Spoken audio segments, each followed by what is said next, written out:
Right, so I'm Jack Saunders from Box to Belly. Welcome back. We're here. We've just taken shelter under a tree. A bit of rain coming. I'm not sure you're supposed to stand under trees in a rainstorm, but there's no thunder yet, so hopefully I don't die. But that'll be the day. We're here. I'm with my very good friend Richard, and it's times like this I absolutely love my job, love what I do, because I'm coming to these farms and I bump into people like my good old chum Richard. Richard, very good friend of mine, went to university together, Harper Adams, studying agriculture. Now, tell him a little bit about what you do at home. Okay, so He's a little bit nervous as well, so do forgive him. Go on. Tell him what you do. Tell the I camera. may have been pressured into this, but on my family farm back at home, we milk 280 dairy cows all year round. We put them all onto beef sires, such as Abbey and Angus, which we rear on to finish.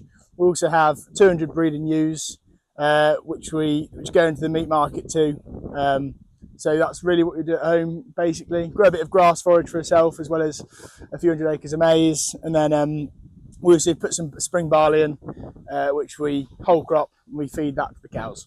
Excellent. And Richard's worth mentioning, he's from a proper farming family, one of six. Yeah, middle of the one of six. His mother makes 3 hot meals a day for 12 of them, all the lads, all the farm works and everything. Anyway, we're not here to talk about that. We're here to talk about it's 2025. We've just sort of finished with the harvest. Maize have just been cut. I just want you to tell me and the camera and the people out there a little bit, about the struggles of this year's harvest, how you think it's gone, what the problems are, what the knock-on effects are going to be. Well, in terms at home, we don't grow many cereals ourselves except from the barley. Barley yield's a little bit down this year for us for the whole crop.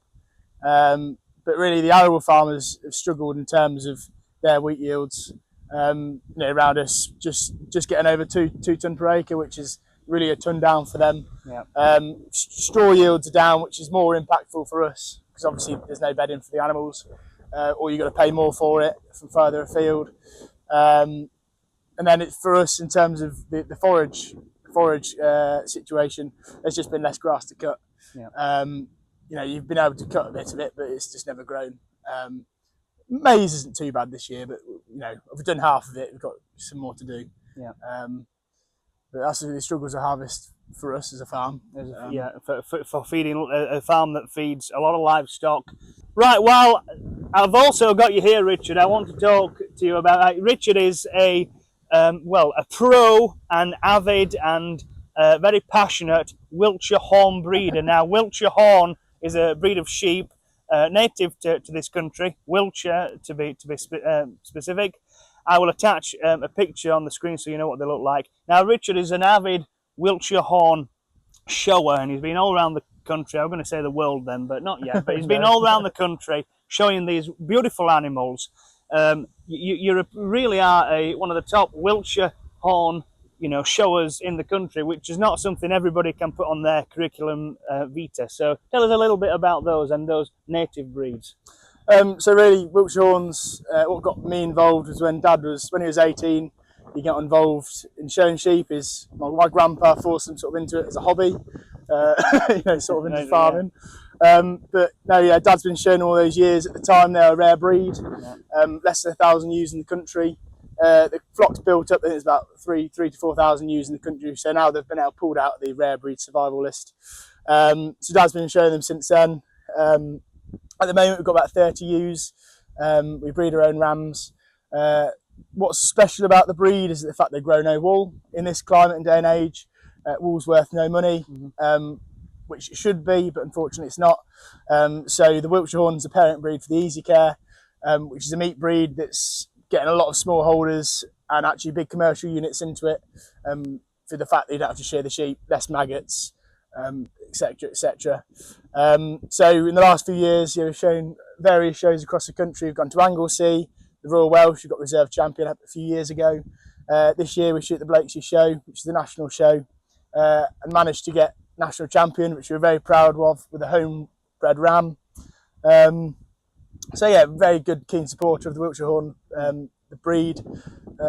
So yeah, really. Yeah, well, thank you. That was really insightful. Yeah. I've even learned something there, which is a bit of a surprise to me as well. But they're absolutely beautiful animals. I'll attach some photos. I'll attach some photos of your stuff actually, and you can see those on the screen now. I'll not do it, of course, because it's beyond my capabilities on what I can do on a computer. But yeah, anyway. So and while I've got you here, Richard, I want to, we've got a lot of young sporters.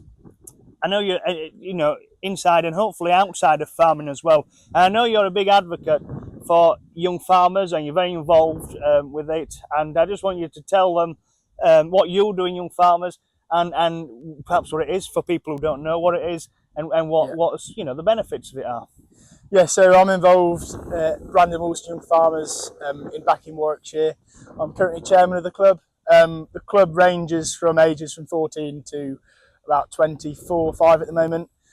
We've got about 50 members. The club meets every Wednesday. We do various things. Through the summer we've done slip and slide, to pumpkin carving, we had a sepsis survivor talk a few months ago. And then, so that's every week, every Wednesday. And then the actual county, there's about 10 clubs in the county of Warwickshire. We do inter-county competitions, such as tug of war, other sports like hockey, football. And then we do house crafts, anything really, public speaking. Yeah. And that's throughout the whole year. Last year I actually did ballroom dancing, which I actually quite enjoyed. Yeah. I didn't want you to put anybody off, Richard, but yeah. But you don't have to do it. But it generally is just a social aspect of my life. Yeah. Gives you a commitment of every Wednesday you've got to go, meet your friends. Well, if I may interject, I can relate to that, because I've with various jobs, I've lived all over sort of the country, and I've always joined the local young farmers. It's got me out. Yeah. I've got involved with the young farmers, but I've also got involved in the pub afterwards as well. And I go out, and it was a lifeline, as you say. It is. And so I've got a lot of time for the Young Farmers Club, but you're more invested than I am, obviously. There's plenty of evenings where you work until 6, 7 o'clock, and you could go and cut some more grass in the next field, but you just go, no, it's Young Farmers tonight, and it actually gets you out rather than staying at home and having a quiet life. It's a good thing. It gets you socialising. It does. It does, definitely. Well, I think we'll about wrap it up there with Richard. One question I have got for him, and by the way, Richard's a dear friend of mine. We lived together at Harper Adams. You used to do straight ag, didn't you? I studied agribusiness, and so that's why we look, pretty similar, because we lived on the same diet. So perhaps I should know the answer to this next question, but I just ask, keep it a bit, related to meat and meat boxes. What is your favourite cut of meat? How do you like it done, and why is it your favourite? And it doesn't have to be steak, it can be absolutely anything. People, when I ask this question, think I'm on about steak. This can be absolutely anything. Well, I prefer actually brisket. I'd go for brisket. Yeah. It's got to be slow cooked. Yeah. And really, when you cook it, you can put anything into it. It's generally in a slow cooker, and do it for a long time, and the fat and everything low and slow. Yeah. Yeah, low and slow. A bit like me. Yeah. And it's just so lovely. The best flavour that comes out of that. I probably have to agree with you very well. We're very similar on that. Yeah. Well, thank you very much. Thank you very much. Thank you, Richard. Thank you very much, everybody. That's been fantastic.